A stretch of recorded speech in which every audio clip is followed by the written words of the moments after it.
കേരളത്തിൽ എന്ത് കാര്യത്തിൽ ഇടപെട്ടാലും സുരേഷ് ഗോപിയുടെ കാര്യം ഗോവിന്ദ. ആശാവർക്കർമാരുടെ സമരത്തിൽ ഇടപെട്ടപ്പോഴും സംഭവിച്ചത് അതുതന്നെ. ഇപ്പോഴിതാ സമരവുമായി ബന്ധപ്പെട്ട് കേന്ദ്രമന്ത്രി സുരേഷ് ഗോപിക്കെതിരെ വീണ്ടും രൂക്ഷ വിമർശനവുമായി എത്തിയിരിക്കുകയാണ് തോമസ് ഐസക്. ഫേസ്ബുക്കിലൂടെയുള്ള തോമസ് ഐസക്കിന്റെ കുറിപ്പിന്റെ പൂർണ്ണ രൂപം ഇങ്ങനെയാണ്: സുരേഷ് ഗോപി, നിങ്ങൾ കേന്ദ്രമന്ത്രിയാണ്. ഇതുപോലെ കള്ളം പറയരുത്, കള്ളം പ്രചരിപ്പിക്കരുത്.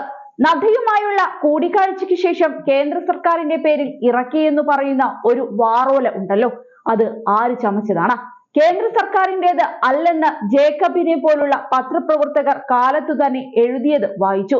കേരള സർക്കാരിനെ അപകീർത്തിപ്പെടുത്താനും കേന്ദ്ര സർക്കാരിനെ വെള്ളപൂശാനും നിങ്ങളുടെ ഏതോ കേന്ദ്രത്തിൽ നിന്നും തയ്യാറാക്കിയ വ്യാജ പത്രക്കുറിപ്പാണത്. അത് ഏറ്റുപിടിച്ച് പ്രചരിപ്പിക്കുന്നവരെ മാധ്യമപ്രവർത്തകർ എന്ന് വിളിക്കുന്ന നാടായിപ്പോയി കേരളം. 920 കോടി രൂപ കേരളത്തിന് അനുവദിച്ചിട്ടും ആശമാർക്ക് ഹോണറേറിയം കുടിശ്ശികയാക്കിയത് കേരള സർക്കാരിന്റെ പിടിപ്പുകേടാണെന്നാണ് നിങ്ങൾ പടച്ചുവിട്ടത്. കേന്ദ്രമന്ത്രിയല്ലേ, നദ്ദയോട് നേരിട്ട് ബന്ധപ്പെടുന്ന ആളല്ലേ, ഒന്ന് ചോദിച്ച് മനസ്സിലാക്കിയിട്ട് പറഞ്ഞാൽ മതി. 920 കോടി രൂപയിൽ എത്ര കോടിയാണ് ആശമാർക്കായി നീക്കിവെച്ചിരിക്കുന്നത്? 59 കോടി രൂപ മാത്രമല്ലേ? 26,000-ൽ പരം ആശമാർക്ക് കേന്ദ്രം അനുവദിച്ച തുകയാണിത്. ഏതാണ്ട് ആളൊന്നിന് 1,800 രൂപ ഇത് ഇൻസെന്റീവാണ്. ഇതിന്റെ 40% സംസ്ഥാനം ഇടണം. ഇതിനു പുറമെ കേന്ദ്ര നിബന്ധന ഇല്ലെങ്കിലും 7,000 രൂപ പ്രതിമാസം ഹോണറേറിയം നൽകുന്ന സംസ്ഥാനത്തിനാണ് പഴി മുഴുവൻ. കേന്ദ്രമന്ത്രി പറഞ്ഞ തുക NHM-ന് വേണ്ടിയുള്ള മൊത്തം ധനസഹായമാണ്. ഈ ഭയങ്കരമായ തുക സംസ്ഥാനത്തിന് അനുവദിച്ചപ്പോൾ സംസ്ഥാന സർക്കാർ ആരോഗ്യ മേഖലയ്ക്ക് വേണ്ടി മുതൽ മുടക്കുന്നത് 11,200 കോടി രൂപയാണെന്ന് ഓർക്കുക. കേന്ദ്ര സർക്കാർ 37,227 കോടി രൂപ മൊത്തം NHM-ന് വകയിരുത്തിയപ്പോൾ കേരളത്തിന് അനുവദിച്ചതാണ് 920 കോടി രൂപ എന്നുകൂടി മനസ്സിലാക്കുക. UDF-ഉം ഈ വ്യാജ പത്രക്കുറിപ്പ് ആഘോഷിച്ചു കൊണ്ടിരിക്കുകയാണ്. കേരളത്തെ അപമാനിക്കാൻ SUCI-യുടെ കൂടെ BJP മാത്രമല്ല UDF-ഉമുണ്ട്. പ്രതിക്കൂട്ടിൽ BJP മാത്രമല്ല കോൺഗ്രസുമുണ്ട് എന്നതാണ് വാസ്തവം. കോൺഗ്രസിന്റെ കാലത്തല്ലേ NHM ആരംഭിച്ചത്? നിങ്ങൾ ആശമാരെ തൊഴിലാളികളായിട്ട് അംഗീകരിച്ചിരുന്നു.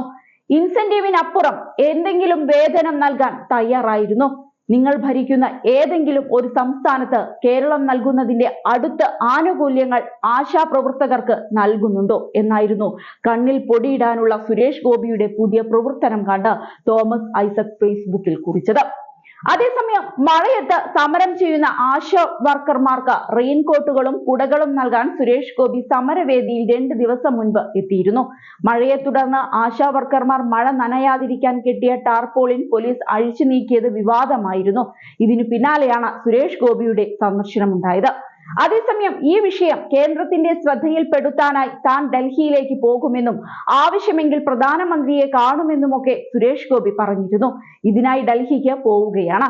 കേന്ദ്രമന്ത്രി JP നദ്ദയെ കണ്ട് സംസാരിക്കും, ആവശ്യമാണെങ്കിൽ പ്രധാനമന്ത്രിയോടും സംസാരിക്കുമെന്നൊക്കെയായിരുന്നു സുരേഷ് ഗോപിയുടെ വീമ്പു പറച്ചിൽ. ആശാവർക്കർമാരുടെ കാര്യത്തിൽ കേന്ദ്ര സർക്കാരാണ് ഉചിതമായ തീരുമാനം എടുക്കേണ്ടതെന്നാണ് സംസ്ഥാന സർക്കാർ ആവർത്തിക്കുന്നത്. ആശ ഒരു കേന്ദ്ര പദ്ധതിയാണെങ്കിലും അനുഭാവപൂർവമായ സമീപനമാണ് സംസ്ഥാനത്തിൻ്റെതെന്നും ആശാവർക്കർമാരുടെ കാര്യത്തിൽ സർക്കാരിന് കടുംപിടുത്തം ഇല്ലെന്നുമാണ് കഴിഞ്ഞ ദിവസം ആരോഗ്യമന്ത്രി വീണ ജോർജ് പ്രതികരിച്ചത്.